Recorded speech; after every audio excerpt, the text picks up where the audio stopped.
So hello दोस्तों, हमने complete किया फ्रेंच रेवोल्यूशन और कुछ बच्चों की डिमांड थी कि सर कुछ क्वेश्चंस फ्रेंच रेवोल्यूशन के प्लीज़ करवा दीजिए जिससे कि हम नॉलेज चेक कर सकें। ठीक है भाई, तो देखो कुछ क्वेश्चंस के साथ आया हूँ आज। कोशिश करूंगा कि आपको थोड़ा जल्दी जल्दी इन क्वेश्चंस को करवा सकूं। बाकी नेक्स्ट जो क्वेश्चंस होंगे, कुछ एक्स्ट्रा प्रैक्टिस शीट्स होंगी, you will get on the application. Okay, so one by one कुछ क्वेश्चंस हैं वो देखेंगे और आप भी एक बार पुराने वाले लेक्चर्स को रिवाइज करने के बाद ही इस लेक्चर को देखें, क्योंकि इंस्टेंट आपको जवाब देना होगा।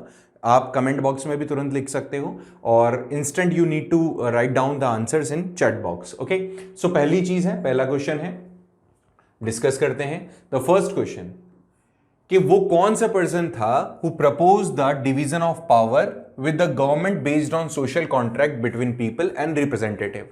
वो कौन सा पर्सन था जिसने इस तरह का इनिशिएटिव, इस तरह का थॉट सामने रखा था कि गवर्नमेंट की पावर को डिवीजन और उसका डिवाइड हो जाना चाहिए on the basis of social contract. तो of course Rousseau was the person जिन्होंने इस तरह का कोई स्टेटमेंट दिया था। ठीक है, वोल्टेयर, जॉन लॉक और मॉन्टेस्क्यू की अलग अलग थ्योरीज थी and the right answer would be Rousseau.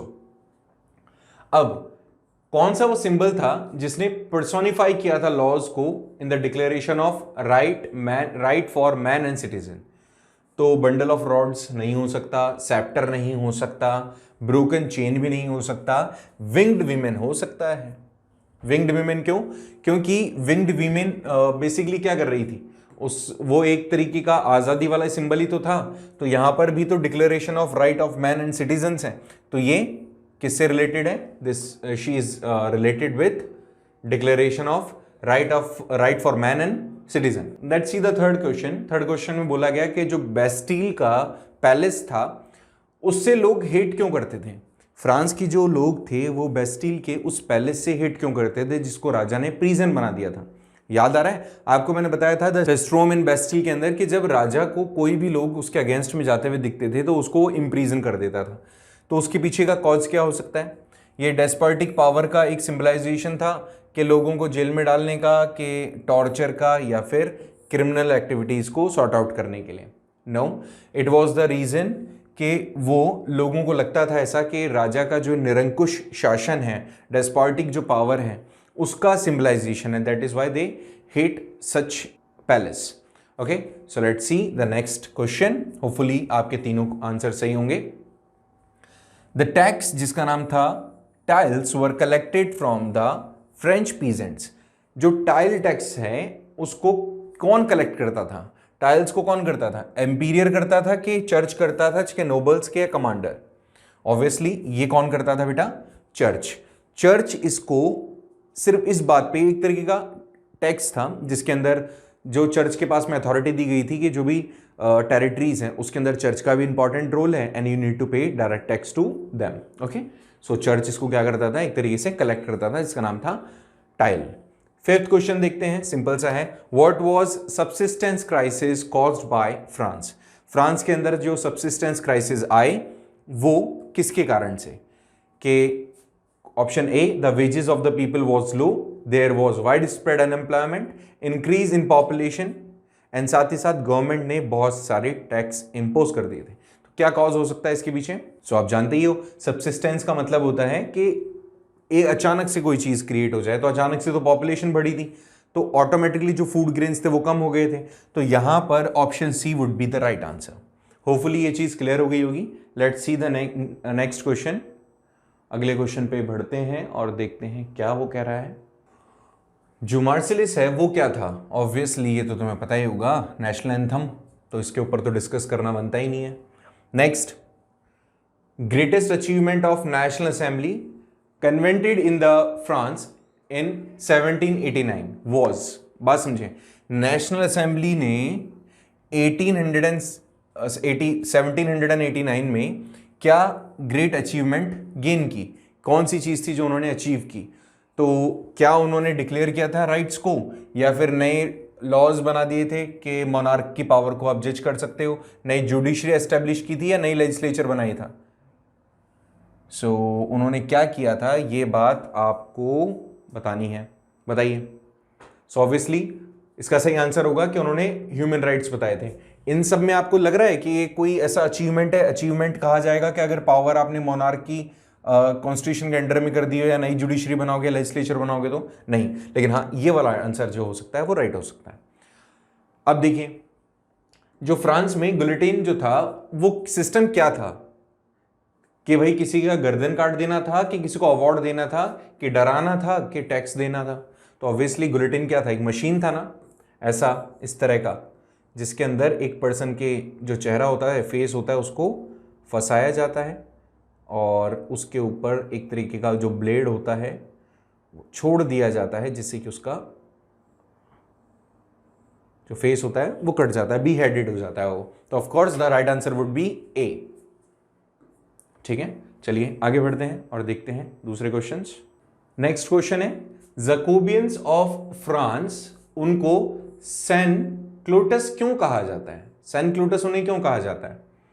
क्योंकि वो रेड क्या पहनते थे, या फिर वो नी ब्रिचेस पहनना उन्होंने बंद कर दिया था, या फिर वो स्ट्रिप पैंट्स पहना करते थे, या फिर उनके पास में एक बैंड था, रिस्ट बैंड, रेड कलर का रिस्ट बैंड वो पहना करते थे।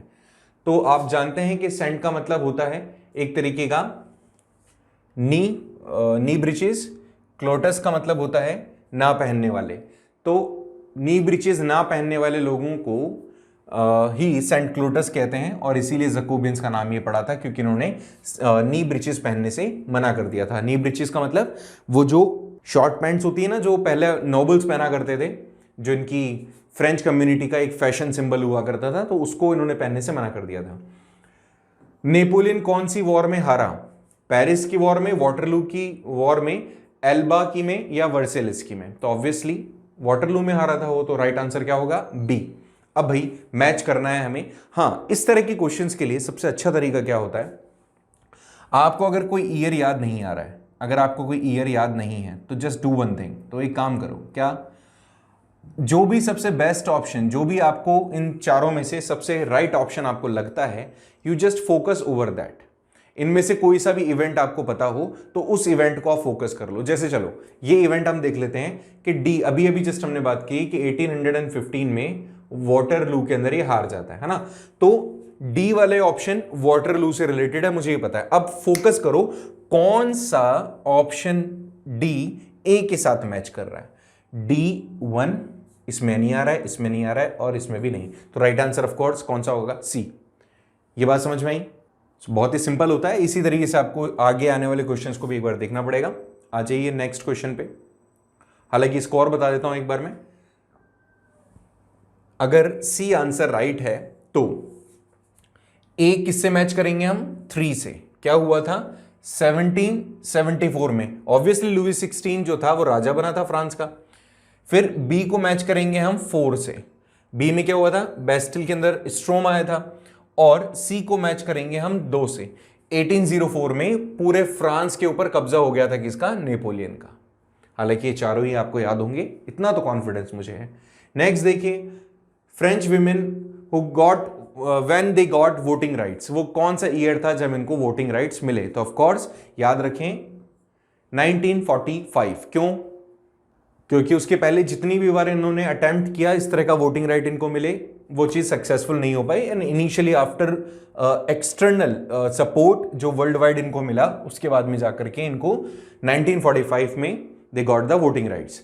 नेक्स्ट है, on which of the following date the storm of Bastille occurred? कब हुआ था ये? भाई ये तो तुम्हें पता ही होगा। क्यों? क्योंकि इसी से तो हमारी रेवोल्यूशन स्टार्ट हुई है। और अगर ये भी आपको नहीं पता है तो उसका मतलब आपने चैप्टर अच्छे से नहीं पढ़ा है। 14 जुलाई 1789 it is the right answer. Next, winged women की अगर अपन बात करें तो विंग्ड विमेन पर्सोनिफाइड, कि विंग्ड विमेन अभी अभी ऊपर बढ़ गए हैं कि किस चीज को पर्सोनिफाई कर रही है। ठीक है, विंग्ड विमेन किस चीज को पर्सोनिफाई कर रही है? तो ऑब्वियसली यहां पर कुछ चीजें आएगी। ऊपर भी हमने पढ़ा है, ऊपर भी हम कुछ आंसर्स लिख के आए हैं कि यहां पर लॉज को बता रहे हैं वो, declaration of right of man and citizens, उसको बता रही थी ये विंग्ड विमेन। ठीक है, चलिए आगे देखते हैं। नेक्स्ट क्वेश्चन,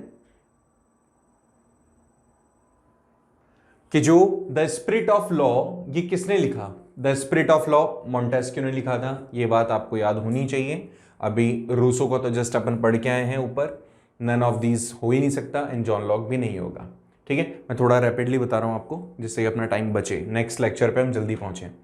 फिर एटर्निटी का सिंबल क्या था? एटर्निटी का मतलब जो चीज कभी खत्म ना हो, रेगुलरली चले। तो क्या वो सेप्टर था, या ट्राइंगल के अंदर एक आई था, या स्नेक बाइटिंग इट्स टेल था, या लॉ टैबलेट था? तो of course the right answer snake. Snake अपनी टेल को खुद ही बाइट कर रहा था, तो वो आंसर क्या होगा? सही होगा। ठीक है, that right answer would be D. Okay, next question आ जाता है कि which of the following were the national colour of France during the revolution? तो रेवोल्यूशन के टाइम पर फ्रांस का रेवोल्यूशनरी फ्लैग जो था उसके अंदर कौन से कलर्स इन्होंने मेंशन किए थे? तो देखिए, क्या वो ब्लू ग्रीन येलो था, या रेड ग्रीन ब्लू था, या ब्लू व्हाइट रेड था, या येलो रेड व्हाइट था? तो जो आज फ्रांस का फ्लैग है वही तो उस टाइम पर भी था, तो राइट आंसर क्या होगा? Blue white and red. Clear? चलिए आगे आ जाइए। फ्रांस की नेशनल एंथम कितनी बार बताएंगे? ये आंसर होगा सही। ठीक है, तुम भी परेशान हो जाओगे इस तरह के नॉनसेंस से क्वेश्चन आएंगे तो।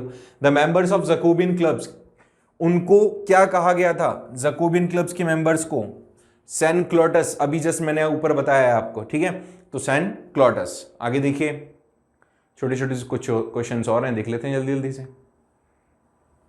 फ्रांस ऑन 21 सितंबर 1792 वाज डिक्लेयर्ड। सितंबर 1792 में फ्रांस को क्या डिक्लेयर किया गया था? याद करो, जब लुई 16 को वहां से हटाया गया था और जैकोबियंस की गवर्नमेंट आ गई थी, तो उन्होंने कहा कि भैया अब फ्रांस क्या होगा? रिपब्लिक होगा। डेमोक्रेट तो बना ही नहीं था, सोशलिस्ट स्टेट भी नहीं बना था, और कम्युनिस्ट स्टेट भी नहीं बना था। तो वर्ड्स आपने पढ़े ही नहीं है इसमें, तो right answer would be D. आगे आ जाइए 21।